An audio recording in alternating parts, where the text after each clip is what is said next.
Welcome dear students. इस video में मैं आपको एक पुराना असेसमेंट है जो एसएसटी का है, तो ये काफ़ी मुझे इम्पोर्टेंट लगा, तो इसी को आप समझ लो। यहाँ पर पहला क्वेश्चन आपसे पूछा गया है, इन 1801 dash was impose on Awadh. Awadh पर जो है ना 1801 में क्या इम्पोज किया गया था। देखिए 1801 में अवध पर सब्सिडरी अलायंस जो है वो इम्पोज कर दिया गया था। इसका आंसर है ए। ठीक है, ये आपको अच्छे से पता होना चाहिए। ठीक है, क्योंकि इसमें क्या था कि सहायक संधि थी, इसको इंग्लिश में सब्सिडी अलायंस बोलते हैं। तो यहाँ पर इसका मतलब ये था कि सारी की सारी जो वहाँ की जो अथॉरिटी होगी ना वो ब्रिटिश सरकार रखेगी, वहाँ की आर्मी जो है ना ब्रिटिश सरकार की होगी, और जो वहाँ का राजा वो अपनी आर्मी नहीं रख सकता। ये तो बाकी बहुत कुछ इसके अंदर है। अभी केवल इतना याद रखिए कि 1801 में अवध के ऊपर जो है सब्सिडी अलायंस लगाई गई थी। ठीक है, अगर आपसे पूछे ना तंजौर में, तो तंजौर में 1799 में हुआ था। ठीक है, और अगर आपसे पूछे मैसूर में तो वो 1803 में हुआ था। ठीक है, चलो सेकंड देखते हैं। ये कह रहा है जो बैरकपुर है, बैरकपुर के अंदर एक यंग सोल्जर था जिसने जो है रिवोल्ट किया था अगेंस्ट हिज सुपीरियर। अपने जो अफसर थे ना, अफसर अपने मालिकों के खिलाफ जिसने विद्रोह कर दिया था, तो वो कौन था। फिर बाद में इसको मार भी दिया गया था। ठीक है, तो कौन है वो, मंगल पांडे। ठीक है, इसका आंसर क्या है, बी। क्लियर हो रहा है बच्चों। तो इसका आंसर क्या है, बी। समझ में आ गया। उसके बाद थर्ड क्वेश्चन है कि बेगम Hazrat Mahal took an active part in organising the uprising against the British. देखो ये कह रहा है जो बेगम हजरत महल है ना, इसने ब्रिटिश सरकार के खिलाफ काफ़ी संघर्ष किया था। तो ये कहाँ की थी, जो बेगम हजरत महल है ना, ये कहाँ की थी जिनने बहुत बड़ी मात्रा में विद्रोह किया था। तो इनके जो इनके बेटे ने भी, पति ने भी बहुत ज़्यादा विद्रोह किया है। तो कौन थे, लखनऊ से, झांसी से, कानपुर से, दिल्ली से। तो ये जो थी ना बच्चों, ये थी आपके लखनऊ से। ठीक है, कहाँ से थी, लखनऊ से। तो थर्ड वाले का आंसर क्या आ गया, थर्ड वाले का आंसर आ गया आपका ए। ठीक है, अब उसके बाद आ जाइए आप फोर्थ क्वेश्चन पर आ जाइए। फोर्थ क्वेश्चन बोला गया है, which Mughal ruler accepted the demand of the rebel soldiers to lead the revolt of 1857। ये कह रहा है किस मुगल बादशाह ने विद्रोही सिपाहियों के 1857 के विद्रोह का नेतृत्व करने की मांग को स्वीकार कर लिया। मतलब किसने बोला कि ठीक है, जो अंग्रेजों के खिलाफ लड़ रहे हैं ना रेबल, कि भाई तुम लड़ो मुगलों के खिलाफ, और मुगलों से हमें मुगलों के खिलाफ करो, अंग्रेजों के खिलाफ लड़ो। ठीक है, हमें हमारा कंट्रोल हमारे देश पर रहे। ठीक है, मतलब अंग्रेजों से हमें आज़ादी मिले। तो कौन सा राजा था जिसने बात मान ली थी विद्रोहियों की, तो वो थे बहादुर शाह जफर। ठीक है, तो चौथे का क्या आंसर आ गया, डी। नेक्स्ट क्वेश्चन है, which of the following led revolt of 1857 in Bihar. तो जो बिहार है ना, उसमें से इनमें से किसने जो है ना नेतृत्व संभाला था विद्रोह करने के लिए। तो बिहार के जो थे ना, जो बिहार के थे वो कौन थे, वो थे कुंवर सिंह, जिन्होंने बहुत बड़ी मात्रा में अंग्रेजों के खिलाफ विद्रोह किया था। ठीक है, फिर छठा क्वेश्चन है कि the British tried to suppress the revolt of 1857 bye.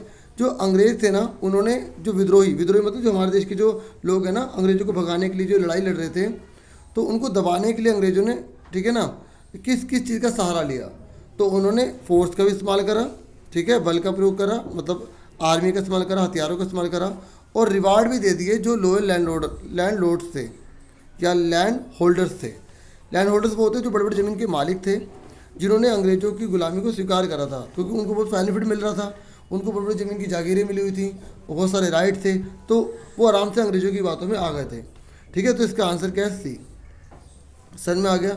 Next है, after the revolt the governor general of India was given the title of. ये कह रहा है कि जो 1857 में विद्रोह हुआ था ना, उसके बाद गवर्नर जनरल का ओहदा क्या दिया गया। क्योंकि देखो अंग्रेजों ने जीत पा ली थी भारतीय लोगों पर, पूरे देश को दोबारा से कंट्रोल में कर लिया था। तो गवर्नर जनरल को ना किस नाम से बाद में बोला गया। तो जो गवर्नर जनरल है उसको जो है वायस राय के नाम से जाना गया। किसके नाम से, वायस राय। ये आप याद रखेंगे, गवर्नर जनरल को किसके नाम से जाना गया, क्या ओहदा दिया गया, वायस राय दिया गया। ठीक है, समझ में आ गई। छठे का क्या था, सी था। ठीक है, और सातवें का क्या है, बी है। क्लियर हो गया, क्लियर हो गया ना आपको। आगे देखिए, आठवां क्वेश्चन कह रहा है, which of the following was the result of revolt of 1857। ये कह रहा है जब 1857 का विद्रोह हो गया तो उसका क्या परिणाम निकला। देखो अब अंग्रेज लोग समझ गए थे कि एक ही प्रकार की जाति के लोगों को एक ही ग्रुप में डालना, एक ही रेजिमेंट में डालना सही नहीं है। तो उन्होंने क्या करा, इंडियन सोल्जर को अपनी आर्मी में कम कर दिया। उन्होंने अपनी आर्मी में गोरखा को, सिखों को, पठानों को, सबको बढ़ा दिया, अलग अलग जाति के लोगों को भर दिया ताकि कोई विद्रोह कर तो दूसरा बता दे। ठीक है, India was place directly under the British crown, और पूरे के पूरे इंडिया को जो चलाया जाएगा वो ब्रिटिश क्राउन से चलाया जाएगा, मतलब ब्रिटेन की सरकार चलाएगी, ना कि ईस्ट इंडिया कंपनी चलाएगी। ठीक है, इस तरीके से इसका आंसर डी है। इसके सारी ऑप्शन बिल्कुल करेक्ट है। समझ में आ गया आप सबको। अब उसके बाद आ जाइए 9th और 10th पर। देखिए ये असर्शन और रीज़न वाला आंसर है। असर्शन और रीज़न, सबसे पहले इन क्वेश्चन को करने के लिए आपको ये देखना होगा कि ये दोनों ट्रू है या नहीं। फिर देखना होगा कि क्या ये वाला रीज़न इसी का है। तो यहाँ पहले लिखा गया है कि 1830 के बाद कंपनी ने भारत के अंदर क्रिश्चियन मिशनरी को, ठीक है, बोला कि आप फ्री में फंक्शन करो, यहाँ पर अपना धर्म फैलाओ, ईसाई धर्म फैलाओ। ये कह रहे इसका कारण ये है कि 1850 में एक नया लॉ बनाते थे, एक नया कानून बना दिया था, ठीक है, कि to make conversion to Christianity easier. एक ऐसा कानून बना दिया था जिससे कि क्रिश्चियन, जो लोग क्रिश्चियन बन रहे हैं ना, वो आसानी से बन जाए। ठीक है, तो देखिए ये तो बाद में हुआ है, 1850 तो फ्यूचर में है ना। अब किसी चीज़ को कोई कारण होता है, कोई घटना घट गई तो उसका कारण तो पहले हो गया होगा, है ना। भविष्य में कोई चीज़ होने वाली है, वो आज हम कैसे कह सकते हैं। तो ये दोनों ट्रू तो हैं बच्चों, आप जब चैप्टर में देखोगे, ठीक है, तो ये बिल्कुल ट्रू हैं, लेकिन ये इसका रीज़न सही नहीं है। तो इसका आंसर जो है वो जब दोनों सही होते हैं लेकिन रीज़न बिल्कुल करेक्ट नहीं होता, उसके अकॉर्डिंग नहीं होता, तो हम बी पर टिक करते हैं। किस पर टिक करते हैं बच्चों? बी पर टिक करते हैं। तो इसका आंसर जो है बी हो जाएगा। समझ में आ गया। उसके बाद नेक्स्ट क्वेश्चन है, ये कह रहा है 1824 में सिपाही ने, जो भारत के जो सिपाही थे ना, ठीक है, उन्होंने बर्मा जाने से, ठीक है, समुद्र के रास्ते से मना कर दिया। ठीक है, लिखा है ना, refuse to go to Burma through sea route. ये कह रहा है ये सच बात है, बिल्कुल बिल्कुल सच बात है कि हमारे देश के सिपाहियों ने बर्मा जाने के लिए बिल्कुल मना कर दिया था। फिर कह रहा है मैनी बिलीव दैट, कह रहा है रीज़न क्या है कि वो बिलीव करते थे they will lose their religion and caste if they cross sea. उनका मानना था कि अगर उन्होंने समुद्र को पार कर दिया तो उनका धर्म भ्रष्ट हो जाएगा, वो किसी जो है ना अपने धर्म के नहीं रह जाएंगे। ठीक है, तो बिल्कुल सही रीज़न है बच्चों, इसलिए तो बर्मा नहीं जा रहे थे। देखो रीज़न दे रखा है ना कि वो क्यों नहीं बर्मा जा रहे थे, क्योंकि उनको डर था कि उनका धर्म भ्रष्ट ना हो जाए अगर वो समुद्र के एरिया से जाएंगे। ज़मीन से जाने में उन्हें कोई दिक्कत नहीं थी, लेकिन समुद्र से नहीं जाना चाहते थे। तो रीज़न भी सही है, असर्शन भी सही है, और रीज़न सही बता रहा है असर्शन के बारे में, तो इसका ए आंसर है। समझ में आ गई। इस तरीके से पूरी वर्कशीट कंप्लीट होगी। मुझे पूरी उम्मीद आपको समझ में आ गई होगी। ये आपको काफ़ी हेल्प करेगा, और स्पेशली जो MCQs है ना, उसमें आपकी बहुत हेल्प होने वाली है। अगर इंग्लिश मीडियम स्टूडेंट्स देखना चाहे देख सकते हैं, हिंदी इंग्लिश दोनों में लिखा आता है, तो आपकी हेल्प हो जाएगी। बाकी अगर मेरे पास टाइम हुआ तो मैं इंग्लिश के लिए भी वीडियोस जरूर लेकर आऊँगा। ठीक है, ये MCQ को ध्यान में रखकर बनाई गई है, जो आपकी काफ़ी हेल्प करेगा। और शॉर्ट क्वेश्चन के लेकर जो भी मतलब इंपॉर्टेंट क्वेश्चन है उसमें हम इस पर कंसंट्रेशन करेंगे। तो पहला क्वेश्चन है, मुगल बादशाहों में आखिरी सबसे शक्तिशाली बादशाह कौन था? तो आंसर है औरंगजेब। सन 1707 में किसकी मृत्यु हुई थी? औरंगजेब की। मतलब पूरा क्वेश्चन नहीं लिखा आएगा कि सन 1707 में किस मुगल बादशाह की मृत्यु हुई थी। औरंगजेब की मृत्यु के बाद क्या हुआ? ठीक है, तो औरंगजेब की मृत्यु के बाद बहुत सारे मुगल सूबेदार और बड़े बड़े जमींदार अपनी ताकत दिखाने लगे थे। ठीक है, मतलब अगर आपसे एक क्वेश्चन और भी, देखो जो लिखा है वो तो मैं आपको बता ही रहा हूँ, कुछ एक्स्ट्रा भी बताऊंगा। जैसे आपसे पूछे कि अंतिम मुगल बादशाह जो सबसे शक्तिशाली था वो तो औरंगजेब था। अगर आपसे पूछे कि अंतिम मुगल बादशाह कौन सा था, खाली इतना पूछे, तो उसके बारे में आप मुझे कमेंट करके बताइए, तो वीडियो में आगे मैं आपको बताऊंगा। ठीक है, इंग्लैंड की महारानी कौन थी? तब की बात है जब ब्रिटिश सरकार भारत में एंटर कर गई थी ना, उस समय इंग्लैंड की महारानी कौन थी? तो एलिजाबेथ प्रथम थी। तो इस तरीके से क्वेश्चन आएगा। फिर सन 1600 ईस्वी में ईस्ट इंडिया कंपनी ने महारानी से क्या हासिल कर लिया था? देखो ईस्ट इंडिया कंपनी भारत में कब आई थी? 1600 में आई थी। ठीक है, तो अगर आपसे ये पूछ रहे हैं कि उन्होंने महारानी से क्या हासिल किया जिसकी वजह से उन्हें मोनोपोली मिल गई, एक अधिकार मिल गया था पूरी इंडिया पर ट्रेड करने का, तो उसका नाम है चार्टर, यानी कि इजाजतनामा। देखिए उसके बाद नेक्स्ट क्वेश्चन है, वाणिज्य किसे कहते हैं? तो अगर आपसे पूछे वाणिज्य किसे कहते हैं, तो आप बताओगे एक ऐसा व्यवसायिक उद्यम जिसमें चीजों को सस्ती कीमत पर खरीदकर महंगी कीमत पर बेचा जाता है और इसके जरिए मुनाफा कमाया जाता है। इसे ही वाणिज्य कहते हैं। इंग्लिश में कमर्शलाइजेशन है, बुक में क्वेश्चन है। फिर नेक्स्ट है, भारत की खोज किसने की थी? मतलब भारत को यूरोप और अन्य देशों से किसने जोड़ा था? तो वह वास्को डी गामा ने। ठीक है, वास्को द गामा बोल दो या वास्को दी गामा। ठीक है, फिर वास्को द गामा ने क्या किया था? भारत तक पहुंचने के समुद्री मार्ग का पता लगाया था कि इंडिया को कैसे जाना जा सकता है, इंडिया कैसे पहुंचा जा सकता है, ये वास्को दी गामा ने बताया था। ठीक है, और ये 1498 में उसने भारत के बारे में पता लगाया था। ठीक है, और अगर आपसे पूछ रहे हैं कि यूरोप के बाजारों में किस चीज की जबरदस्त मांग थी, तो मतलब अगर ये पूछे क्वेश्चन थोड़ा ऐसे कि भारत की वो कौन कौन सी चीजें थी जिसकी यूरोप में मांग थी बहुत ज्यादा, तो सूती बारीक कपड़े की, रेशम की, इलायची, काली मिर्च, चंदन, लकड़ी, दालचीनी, इन सब की मांग थी। ठीक है, क्वेश्चन अगर ऐसे पूछेगा ना कि भारत की कौन कौन सी चीजों की मांग विश्व में थी, ठीक है, जब अंग्रेज भारत में आए थे तब, और या उससे पहले, अंग्रेजों के आने से पहले भी क्या मांग थी, तो ऐसे भी क्वेश्चन आ सकता है। फरमान किसे कहते हैं? एक शाही आदेश को फरमान कहते हैं। ठीक है, और पहली इंग्लिश फैक्ट्री कब शुरू हुई थी भारत में?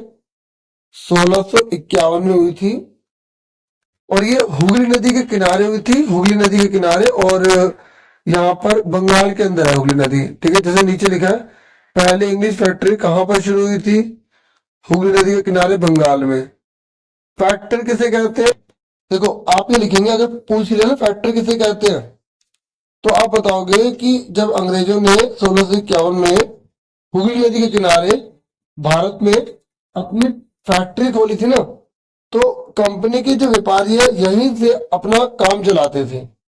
तो इन व्यापारियों को उस जमाने में फैक्टर कहा जाता था। मतलब जो कंपनी के व्यापारी अपना व्यापार चलाते थे ना हुगली नदी के किनारे, मतलब इंग्लिश फैक्ट्री में, उन्हीं लोगों को फैक्टर कहते थे। ठीक है, अगर आपसे पूछेगा फैक्टर किसे कहते हैं, सिंपल बता सकते हो कि जो व्यापारी भारत में आए थे, ठीक है, और वो भारत से ही अपना काम चलाते थे, उन व्यापारी को फैक्टर कहा जाने लगा। ठीक है,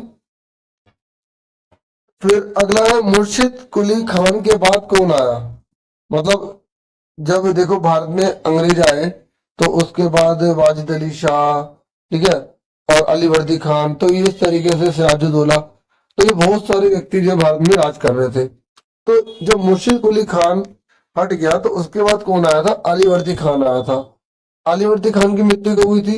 1756 में हुई थी, और प्लासी का युद्ध हुआ था ना, आपको पता होगा। तो अली वर्दी खान के और बंगाल का नवाब कौन बना था? सिराजुद्दौला बना था। और कठपुतली किसे कहते हैं? जिसे हम धागों की मदद से नचाते हैं ना, ठीक है, जब हमें किसी का मजाक उड़ाना होता है तो हम उसे कठपुतली कहते हैं। ठीक है, प्लासी का युद्ध कब हुआ था? 1757 में हुआ था। कब हुआ था? उसके बाद प्लासी का युद्ध किसके बीच में लड़ा गया था? तो रॉबर्ट क्लाइव जो अंग्रेज था और सिराजुद्दौला के बीच में। और सिराजुद्दौला किसकी वजह से आ रहा था? मीर जाफर की वजह से, क्योंकि वो ब्रिटिश सरकार के खिलाफ हो गया था। और सिराजुद्दौला के बाद बंगाल का नवाब फिर किसको बना दिया गया? मीर जाफर को बना दिया गया। और सिराजुद्दौला ने कितने सिपाहियों के साथ इंग्लिश फैक्ट्री पर हमला बोला था? 30,000 सिपाहियों के साथ बोला था। ठीक है, कंपनी ने किसको अपना साथ मिला लिया था? मैंने आपको बता दिया, मीर जाफर को मिला था। मीर जाफर ने धोखा दिया था, जिसका फायदा जो है ब्रिटिश सरकार को मिल गया था। प्लासी की जंग क्यों महत्वपूर्ण मानी जाती है? क्योंकि ये भारत में कंपनी की पहली महत्वपूर्ण जंग थी, और कंपनी को जब इसमें जीत मिली तो कंपनी को बहुत सारे इलाके मिल गए राज करने के लिए, और बंगाल में धीरे धीरे कंपनी की ताकत बढ़ती चली गई। ठीक है, प्लासी की जंग के बाद सिराजुद्दौला का क्या हुआ? सिराजुद्दौला को मार दिया गया। ठीक है, देखिए जब सिराजुद्दौला मर गया था ना, तो उसके बाद मीर जाफर राज कर रहा था। तो मीर जाफर भी ज्यादा तो ब्रिटिश सरकार के साथ नहीं रहा, उसने भी ब्रिटिश सरकार से बगावत कर दी। ठीक है, मीर जाफर ने ना बच्चों किससे लड़ाई करी? अंग्रेजों से लड़ाई करी। ठीक है, और कंपनी का उसने विरोध किया, तो कंपनी ने उसे हटाकर ना मीर कासिम को नवाब बना दिया। ठीक है, देखो मीर जाफर के बाद बंगाल का नवाब कौन बना? मीर कासिम बना, क्योंकि वो मीर जाफर जो था ना, वो कंपनी के विरोध कर रहा था। तो फिर उसके बाद क्या हुआ? तो मीर कासिम परेशान करने लगा, तो बक्सर की लड़ाई हुई। मीर कासिम को बनाया ना ब्रिटिश सरकार ने, तो मीर कासिम भी फिर ब्रिटिश सरकार को परेशान करने लग गया। तो बक्सर की लड़ाई, अगर आपसे पूछेगा कि बक्सर की लड़ाई किसके बीच में हुई, तो आप बता दोगे कि बक्सर की जो लड़ाई है वो मीर कासिम और ब्रिटिश सरकार के बीच में हुई। तो बक्सर की लड़ाई कब शुरू हुई अगर पूछेगा तो 1764 में हुई। बक्सर की लड़ाई में कौन से नवाब थे? उसके बाद देखिए यहाँ पे एक करेक्शन कर लेना, बक्सर की लड़ाई किन किन के बीच में हुई थी? तो रॉबर्ट क्लाइव और मीर कासिम के बीच में हुई थी। देखो मीर कासिम को जब ब्रिटिश सरकार ने हटा दिया ना, तो ब्रिटिश सरकार ने पता क्या किया, उन्होंने मीर जाफर को दोबारा से जो है नवाब बना दिया। तो क्या मीर जाफर दो बार जो है नवाब बनाया गया? हाँ, ठीक है। तो आपको ये याद रखना है कि मीर जाफर को इस पर दोबारा नवाब तो बनाया गया, लेकिन अब उसको बंदिश में रखा गया। उसे बोला गया 5 लाख रुपए, ठीक है, उसको पर महीने देने के लिए कहा, 5 लाख रुपए, ठीक है। फिर 1765 में किसकी मृत्यु हो गई? फिर मीर जाफर की मृत्यु हो गई, ठीक है। तो अब ब्रिटिश सरकार ने कहा कि हमने ना बहुत ज्यादा इन नवाबों को बना लिया, अब हमें ना खुद ही पूरी की पूरी कमान संभालनी पड़ेगी। तो 1743 में जब रॉबर्ट क्लाइव इंग्लैंड से मद्रास आया तो वो कितने साल का था? 18 साल का था, ठीक है। और 1767 में जब रॉबर्ट क्लाइव हमेशा के लिए भारत से रवाना हुआ, तब उसकी दौलत यहाँ कितनी बढ़ गई? उसने इतना ज्यादा पैसा लूटा भारत से, बहुत ज्यादा। देखो 4,01,102 पाउंड के बराबर।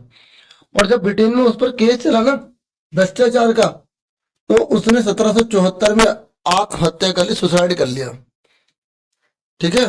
क्योंकि 1772 में ना ब्रिटिश संसद ने उसके ऊपर भ्रष्टाचार के आरोप लगाए, तो उसे सफाई देनी पड़ी, ठीक है। उसके बाद इतनी संपत्ति कहां से, तो वो बर्दाश्त नहीं कर पाया। और 1774 में 1774 में उसकी मृत्यु हो गई, ठीक है डियर। चैप्टर तो आपके 2 आ रहे हैं हिस्ट्री के, ठीक है। तो मैंने अभी एक चैप्टर के नोट्स हैं, ठीक है। आपका रिस्पॉन्स बहुत आएगा तो मुझे और मोटिवेशन मिलेगा, ठीक है। आपके लाइक ही मुझे मोटिवेट करते हैं डियर। तो मुगल बादशाहों में आखिरी शक्तिशाली बादशाह कौन था? औरंगजेब। एक बार मैंने थोड़ा सा और बता दूं जो हमने अभी डिस्कस किया। औरंगजेब की मृत्यु कब हुई थी? 1707 में। कुछ और एक्स्ट्रा भी है। किस सदी में अंग्रेजों की ताकत क्षितिज प्रतिबल अंग्रेज बहुत शक्तिशाली हो गए थे? 18वीं सदी में। अंग्रेज भारत में पहले पल कैसे आए? एक छोटी सी व्यापारिक कंपनी के रूप में आए थे, ठीक है। बहादुर शाह जफर और उसकी बेटी को, सॉरी उसके बेटों को किसने गिरफ्तार करवाया था? कैप्टन हडसन ने, ठीक है। और अंतिम मुगल बादशाह कौन था? बहादुर शाह जफर, ठीक है। देखो अंतिम मुगल बादशाह पूछेगा तो बहादुर शाह जफर बोलोगे, शक्तिशाली बोलेगा तो औरंगजेब बोलोगे। ईस्ट इंडिया कंपनी भारत में कब आई थी? 1600 ईस्वी में आई थी। देखिए अगला क्वेश्चन है चार्टर क्या है, तो ये आप कमेंट बॉक्स में लिखेंगे, ठीक है। मैंने आपको ऑलरेडी शुरू में बता दिया था। पुर्तगाली ने भारत की खोज की, मतलब कौन से पुर्तगाली ने भारत की खोज की? तो वास्को डी गामा ने 1498 में की थी, ठीक है। जैसे चार्टर का मतलब एक रिटन डॉक्यूमेंट होता है जिसमें एक अधिकार मिल जाते हैं, आप वहां पर जाकर व्यापार कर सकते हैं, ठीक है। जो रानी एलिजाबेथ प्रथम ने दिया था ब्रिटिश सरकार को, ठीक है। और डच भारत में कब आए थे? देखो भारत में ना कई विदेशी लोग आने लग गए थे, तो डच कब आए थे? 17वीं शताब्दी में। और फ्रांस व्यापारी कब आए थे? 17वीं शताब्दी में, जब डच के बाद आए थे भारत में। और यूरोप में भारत की किन चीजों की मांग थी? ये मैं ऑलरेडी आपको बता चुका हूँ, मिर्च, लौंग, इलायची, दालचीनी, ठीक है। और